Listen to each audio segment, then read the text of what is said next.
দেখুন নিচের দিকেও মেশিনের মুখটা ঘুরিয়ে দিচ্ছি, কেন বলুন তো? এখন এই যে দেখাচ্ছি সরাসরি জমি থেকে আপনাদের। একসঙ্গে অনেকগুলো ওষুধ মেশাবো তো এই ভিডিওটা দীর্ঘ হলেও এই ভিডিওতেই আপনাদেরকে দেখাবো বিক্রিয়া করে কিনা ওষুধগুলো। দেখতে পাচ্ছেন চারা গাছের সঞ্জীবনী, এর ভিতরে 14টা উপাদান রয়েছে। কালকে আপনারা সরাসরি ফুলকপি জমি থেকে দেখলেন, সেখানে কিভাবে বেড তৈরি করলাম সে ভিডিও আপনাদেরকে দিয়ে দিয়েছি। আর কিভাবে আপনারা নার্সারিটা তৈরি করবেন তার একটা ইঙ্গিত দিয়েছি, কিভাবে ছাউনিটা বানাবেন তার ইঙ্গিত দিয়েছি। কিন্তু আজকে আমি এখন বসে আছি, পাশে মাচা দেখতে পাচ্ছেন অলরেডি আছে। এই মাচাটা ছিল আমার সেই পুরনো ঝিঙের মাচা, ভাঙিনি কিন্তু।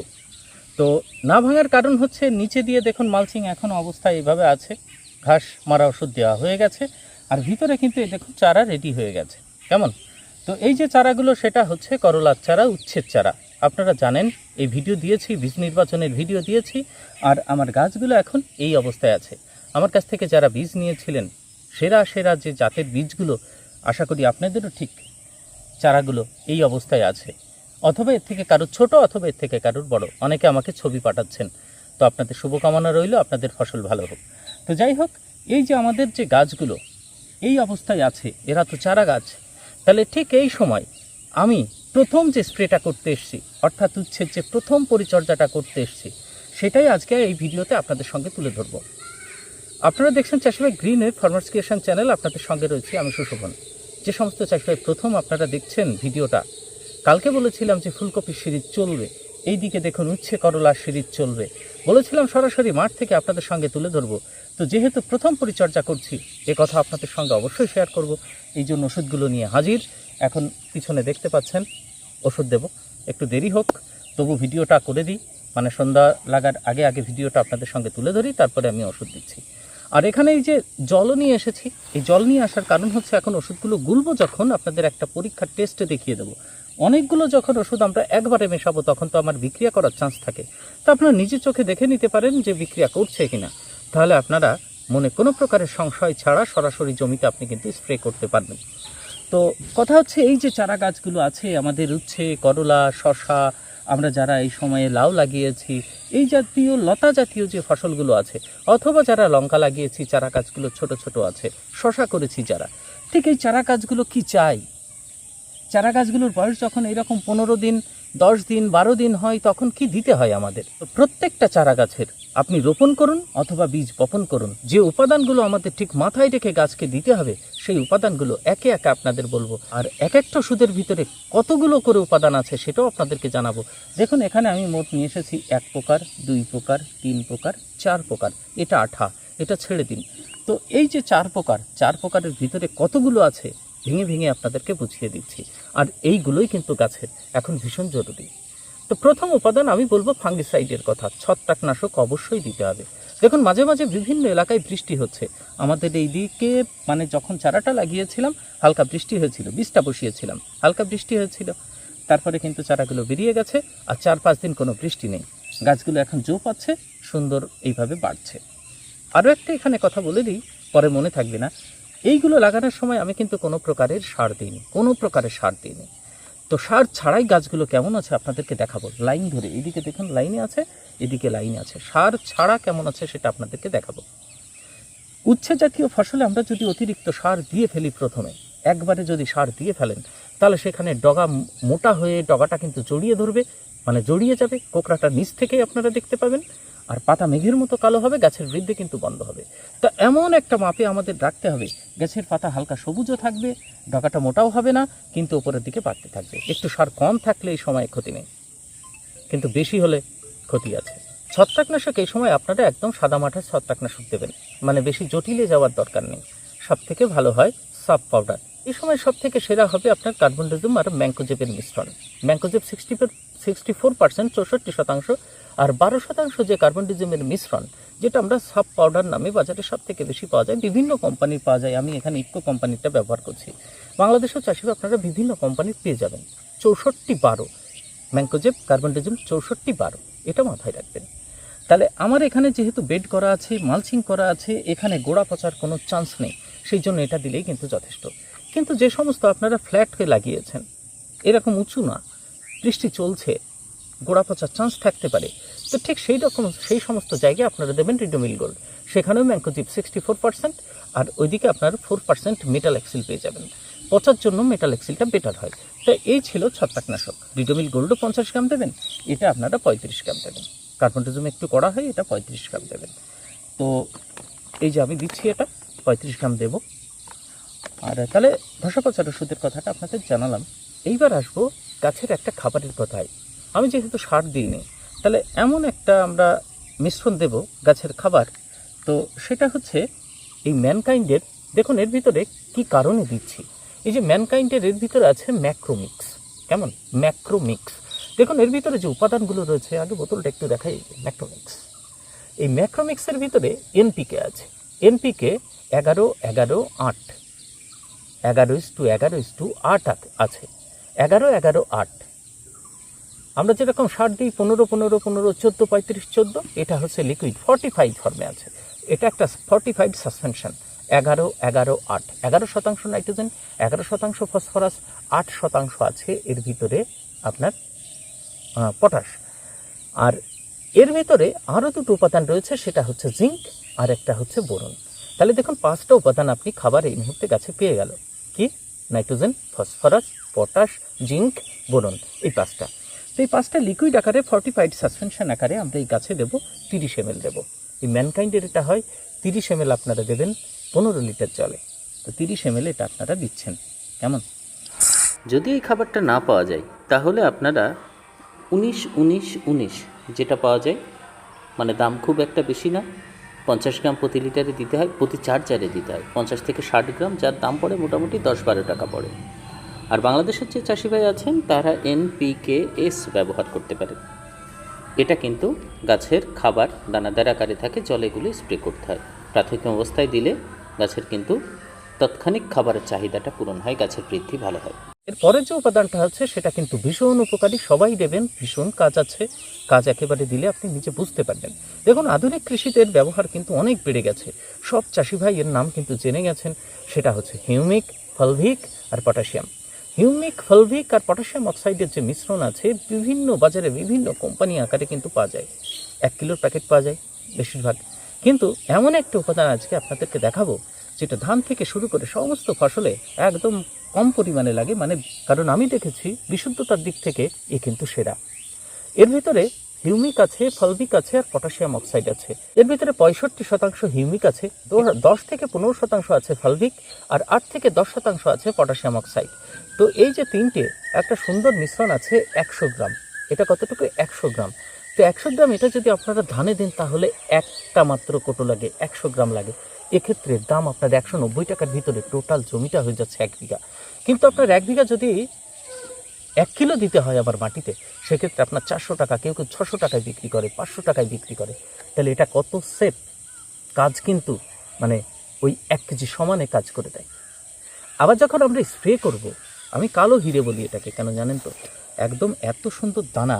আবার যখন স্প্রে করব, এটা আমার 15 থেকে 20 গ্রাম এক 4 জারে মাত্র দিতে হয়।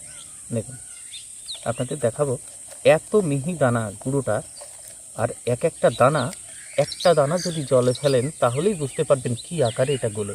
এই দেখুন, অন্যগুলো কেমন কুড়ো পোড়া মতো হয় না, ধানের যে কুড়ো তুষ বলে, পোড়ালে যেমন হয় চ্যাপটা চ্যাপটা, কিন্তু এটা একদম সুষম আকারে ছোট ছোট দানা।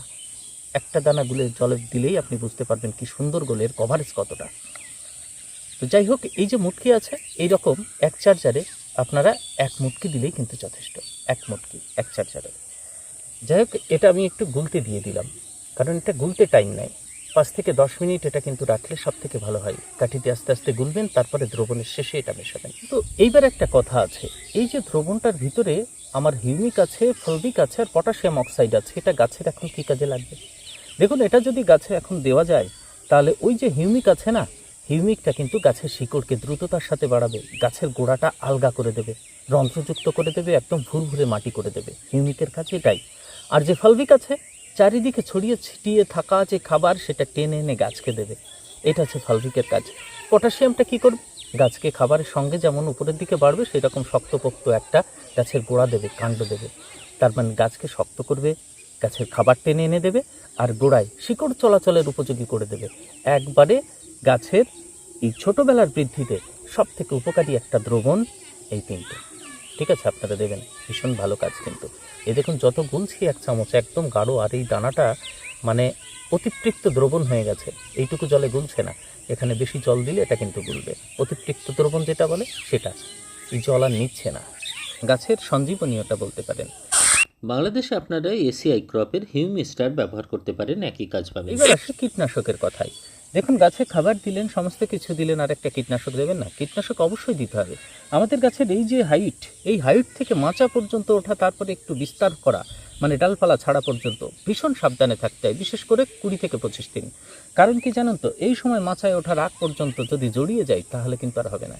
আর উপরে জোটে পাতার পরিমাণ যখন, মাচার উপরে ওঠার পর পাতার পরিমাণ যখন বেশি হয়ে যাবে, লতা পাতা ছাড়বে যখন বেশি, তখন দেখবেন আর তেমন কোনো সমস্যা হবে না, মাঝে মাঝে ওষুধ দিলেই হবে। কিন্তু এই সময় একটু বিশেষভাবে নজরে রাখবেন। তো তার জন্য এই যে এর ভিতরে আছে 3খানা উপাদান: পাইরোপাক্সিফেন, ডাইফেনথুইরান, ডাইনোটেফুরান, সাদামাছি প্লাস মাকড় এবং অল্প কিছু থ্রিপসের কাজ হয়, যেটা রনফেন। গাছের জন্য ভীষণ উপকারী একটা মিশ্রণ রনফেন। ঠিক আছে, এটা 15 থেকে 20 ml পর্যন্ত আপনি দিতে পারেন 15 লিটার জলে। 15 লিটার জলে আপনি 15 ml দিতে পারেন, 20 দিতে পারেন। তো রনফেনের ভিতরে 3খানা বললাম: সেরা টেকনিক্যাল, ডাইফেনথুইরান, ডাইনোটেফুরান বা ডিনোটেফুরান, আর হচ্ছে পাইরোপাক্সিফেন। তো এই হচ্ছে কীটনাশক দিলাম এই মুহূর্তে। রনফেন না পেলে এই মুহূর্তে আপনারা সিমোডিসও দিতে পারেন, বাংলাদেশেও আপনারা সিমোডিস পাবেন। আবার ইমিডাক্লোরাপিড ব্যবহার করতে পারেন। যদি সিমোডিস না পান, ইমিডাক্লোরাপিড মানে বায়ার কোম্পানির অ্যাডমায়ার, তার সঙ্গে আপনাদের ওবেরন মেশাতে হবে। তো এইভাবে প্রথম অবস্থায় কিছুদিন আপনারা কীটপতঙ্গগুলো ঠিকিয়ে রাখুন, যেন এই কচি কচি পাতায় কোনো প্রকারের আক্রমণ না করে বসে থ্রিপস, মাকড় আর সাদামাছি। দেখবেন গাছ কোঁকড়াবে না। পরে কিন্তু নিম তেল দেবো কিছুদিন বাদে, নিম তেল আর একটা ওষুধ দেবো, সেটা আপনাদেরকে দেখাবো, ভাইরাসের ওষুধ দেবো। তো এই হচ্ছে মোট আমার উপাদান। হাতে আছে কটা? 3টে। এটাই তো ইনজেক্ট, এটা দেখছেন, আর এই একটা 4টে, আঠা লাস্টে মিশিয়ে দেবো। এই উপাদানগুলো আমরা কিন্তু মিশিয়ে দেবো। তাহলে এই উপাদানগুলো যখন দিলাম, ইনজেক্টের ভিতরে 3টে উপাদান আছে। এই পাশে যেটা দেখছেন, ওই যে দেখালাম আপনাদের ম্যাক্রোমিক্স, ওর ভিতরে 5টা উপাদান আছে। পাইরোপাক্সিফেন কীটনাশকের ভিতরে 3টে উপাদান আছে রনফেনের ভিতরে, আর ওইদিকে সাফের ভিতরে 2টো উপাদান আছে, আর ওই আঠা। এই মোট এতগুলো উপাদান মিশালাম, মিশিয়ে গাছে এই মুহূর্তে দিচ্ছি। তো আপনারা এইগুলো দিন। এইটাই হচ্ছে সব থেকে সর্বোৎকৃষ্ট মিশ্রণ হতে পারে চারা গাছের ক্ষেত্রে। এর থেকে আর ভালো মিশ্রণ গাছের আর এই মুহূর্তের জন্য হয় না। আপনারা প্রয়োগ করে দেখুন, গাছ সুস্থ থাকবে, ভালো থাকবে। এবার আমরা তাড়াতাড়ি মিক্সিং টেস্টটা একটু দেখে নেব। প্রথমে আমি ফাঙ্গিসাইড দিচ্ছি। ফাঙ্গিসাইড এটা 3টে দিলাম, আর অল্প একটু দিলেও সমস্যা নেই। মোটামুটি 30 গ্রাম মতো টার্গেট থাকতে আমি 30 গ্রাম দেবো 15 লিটার জলে। 30 থেকে 35 গ্রাম হলেও সমস্যা নেই। একটু গুলে নিলাম। এবার আপনি যদি মনে করেন আমি রনফেনের পরিবর্তে ইমিডাক্লোরাপিড দেবো, দিতে পারেন, কিন্তু তার সাথে আপনাকে ওবেরন দিতে হবে। অথবা কেউ যদি সোলেমান দিতে চান, সেটাও দিতে পারেন বায়ার কোম্পানিতে। তাহলে ফাঙ্গিসাইড আর আমার কীটনাশকটা মিশে গেল। এইবার আসবো আমরা ইনজেক্টের পাড়ায়। ইনজেক্ট দেবো, তবু এর সঙ্গে কিন্তু বিক্রিয়া করবে না। তাহলে আমাদের ভয়টা কোথায় থাকে? ভয় থাকে কোথায় জানেন? সেটা হচ্ছে খাবার। ওই যে বললাম যে জিঙ্ক আছে না, আর ফসফরাস, এর ভিতরে জিঙ্ক ফসফরাস আমরা জানি বিক্রিয়া করে, কিন্তু এটা ফর্টিফাইড ফর্মে আছে, একদম চিলেটেড ফর্মে ভালো করে দ্রবণ তৈরি করে দেওয়া আছে, যাতে আপনাদের কোনো সমস্যা না হয়। কেমন? তো এই জন্য এখানে আর বিক্রিয়া করার সম্ভাবনা নেই। এর ভিতরে তো বিক্রিয়া করছে না, কোম্পানি সেইভাবে দিয়েছে। তাহলে এর সঙ্গে বিক্রিয়া করে কিনা আমরা একটু চেক করে নেব ফাঙ্গিসাইড এবং কীটনাশকের সঙ্গে। তাহলে এটা হলো আমার 20। আচ্ছা, এই যে 10 দিলাম, এটা দেখুন আমি আলাদা করে এর ভিতরে আমি অল্প একটু ঢালার পর এটা দ্রবণটা এর ভিতরে নিয়ে নিই। তাহলে আপনারা বুঝতে পারবেন আমি গুলে দিই, ছানা তবু কাটবে না। এত গাঢ় দ্রবণ বানাচ্ছি, তবু ছানা কাটেনি। খেয়ালকে দেখুন, ছানা কাটেনি, তার মানে সেফ আছে। এখানে আমি খাবারটা নিঃসন্দেহে কিন্তু কীটনাশকের সঙ্গে দিতে পারলাম, কীটনাশক আর ছত্রাকনাশকের সঙ্গে আমি দিতে পারলাম, কিন্তু গুলে গেছে, পুরোটাই গুলে গেছে। এবার গাঢ় একটা দ্রবণ তৈরি হয়েছে, দেখেছেন? একদম ছানা কেটে যায়। তাহলে 2টো বা 3টে উপাদানের আপনি কোনো কাজ পাবেন না। এই দেখুন, দেখুন আস্তে আস্তে একদম তরল আছে, কোনো বিক্রিয়া করেনি, অর্থাৎ সেফ। যে উপাদানগুলো আমরা করলাম, মেশালাম, সব কিন্তু সেফ। এবার দেখুন মিশিয়ে দিচ্ছি, নিশ্চিন্তে মিশিয়ে দিচ্ছি, আপনারা মিশিয়ে দিতে পারেন। এইবার আপনাকে ভালো করে গুলে দিতে হবে। আপনি যদি প্রথমে হিউমিক দিয়ে অন্য কিছু দিতেন, মানে এর সঙ্গে মেশাতেন, তাহলে এটা কিন্তু গুলতেই চাইতো না, কেমন? সেই জন্য এটা আলাদা করে পুরো গুলে নেবেন। জিনিস খেয়াল করেছেন, আমি দেখুন নিচের দিকেও মেশিনের মুখটা ঘুরিয়ে দিচ্ছি। কেন বলুন তো? পাতার নিচেই যদি বাসা বেঁধে থাকে কোনো পোকা, মানে টোটাল 100% কভারেজ, আমার দরকার নেই ওষুধে ট্রান্সলামিনের অ্যাকশন থাকলে সেটা পাতার নিচে দিয়ে চলে যায়, তা তবু আমি কি বলুন তো 100% কাজ পাওয়ার জন্য আমি উপর নিচে সব, একটু যদি ওষুধ বেশিও লাগে কোনো ব্যাপার নেই, এইভাবে একেবারে ধুয়ে দেবো, একেবারে নিচে ওপর সব ধুয়ে দেবো।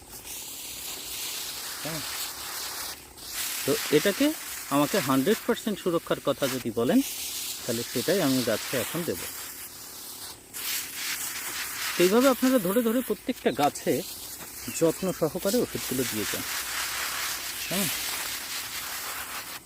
দেখুন মালচিং এই যে ছিদ্র করেছিলাম কোনা দিয়ে, আপনাদের এই রোপণের ভিডিওটা দেখাতে পারিনি কাজের চাপে, তো এখন এই যে দেখাচ্ছি সরাসরি জমি থেকে আপনাদের। চারা হয়ে যাওয়ার পর এক এক করে লাগানো হয়েছে। 3 ধাপে আমি টোটাল উচ্ছে করেছি, কিছু করলা করেছি, একটু সিম করেছি। এই সিম 3 দিন হলো বসালাম, অল্প করে করেছি। তো আজকের মতো এ পর্যন্তই, পরের ভিডিওতে আবার আপনাদের সঙ্গে দেখা হবে। যদি ভালো লাগে তাহলে চ্যানেলটিকে সাবস্ক্রাইব করবেন, বেল আইকনটি প্রেস করে রাখবেন, নোটিফিকেশন পেয়ে যাবেন।